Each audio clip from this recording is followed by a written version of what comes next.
Another day, another vlog na naman mga mami sir. Oh my goodness, I'm back. Na-miss ko to my friend. Andito pala kami sa Minanga.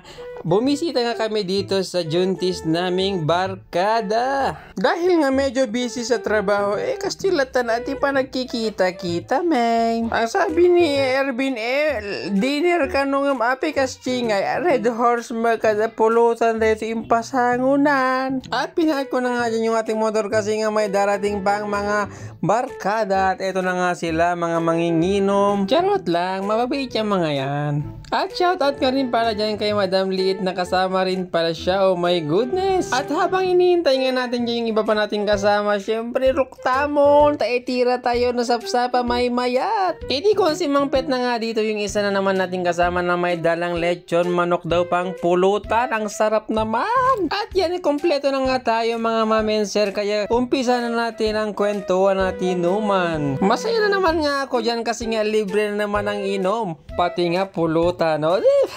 At tinira ko na nga dyan yung isa na pulutan. Alam mo yung isa, yung bagis ng dinosaur. Di ko anirwardan mo dahil yung nakadakala na crab sa apo. Nagimas nga pulutan na na. Iyawid gaya mine. Sobrang saya ko nga dyan kasi nga sinabi nila na iuwi ko na lang daw at ulamin kasi nga magbe-birthday na ako. Pero joke lang, syempre nakababay mate. Apo tinira nga di bagay ko dahil apo di ipit na nagdakalan ni apaw nagsarapan dyan. At sa ganito ang pagtitipon-tipon ng mga magkakaibigan, syempre may mga nantitrip na pagtritripan, nabubuli.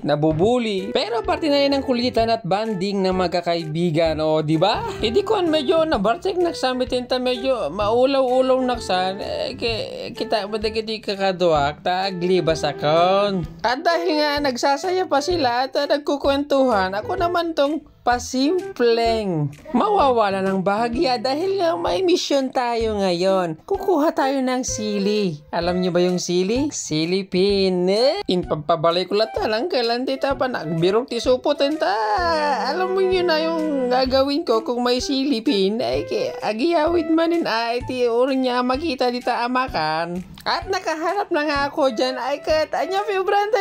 Let's go! Sa totoo lang kay mabain ala kumata. Kung pilitin na may gaming agiyawid iti kasto yun may napulutan ka no. Ang kami mo na nga nagiyawid ko dati pagsagpaw iti dinengdeng. Huwag kayong mag-alala dahil hindi ko naman kukunin lahat yan. At hindi ko naman hiningi. Pinilit lang sa akin. Pinilit. Wow. Alam nyo kasi mahirap kasing tanggihan ng grasya. Lalo na yung grasya ang lumalapit sa'yo, ino-offer naman. Kaya, Brian, alain tayo. At shoutout na rin kay Suset na nag-aantay ng kanyang termino para makakuha rin ng iti-take out. Alam niyo na, partner, buddies. Apo, nagdakal ginalanan.